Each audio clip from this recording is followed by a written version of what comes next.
Niente potrà ridarmi indietro mia madre. Rispetto però a questa sentenza, tu che cosa pensi? Non sono soddisfatta. Perché? Sono troppo pochi 14 anni.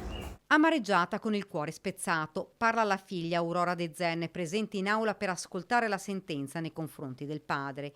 Non riesce a perdonare chi le ha strappato la mamma. Rabbia, dolore, tante cose. Se pensi a tua mamma, Le avevo giurato di darle giustizia, però non come, pensavo molti più anni, una pena un po' più severa. Aurora lascia il tribunale con il peso di un dolore che non l'abbandona. Il padre Sergio De Zè, 76 anni, è stato condannato a 14 anni di carcere grazie alle concessioni delle generiche prevalenti sulle aggravanti, 4 anni in meno rispetto a quanto richiesto dal pubblico ministero Gabriella Cama. Si è concluso così il processo di primo grado nei confronti dell'anziano reo confesso che la mattina del 24 settembre del 2023 accoltellò a morte la moglie Emanuela Bittante, invalida allettata a causa di una grave malattia.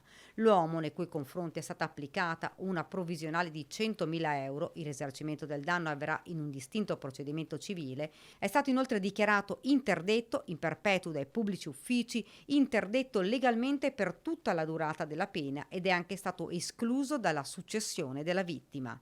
Le motivazioni saranno pubblicate entro 90 giorni. Il difensore di De Zen, l'avvocato Sabrina De Rossi, si è riservata di leggere la sentenza prima di prendere ulteriori decisioni. Diciamo che tutto sommato non è andata male.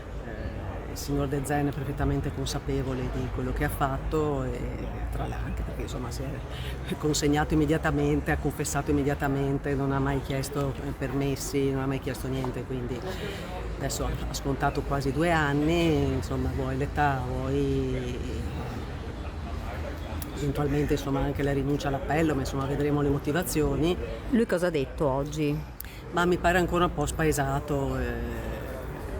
Forse credo che abbia bisogno del tempo per elaborare. Non voleva vedere la moglie soffrire, è quello che ha sempre ribadito il 76enne in questi anni. Lui dice che l'ha fatto per non vederla soffrire, appunto, poi, tra l'altro la signora aveva anche un cancro maligno, lui aveva visto morire i suoi genitori soffrendo molto e quindi lui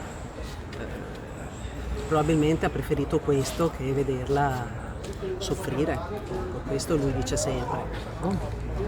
Poi si rende conto che non si fa, ecco, però alle volte bisogna trovarci certe situazioni che erano sicuramente molto più grandi di lui.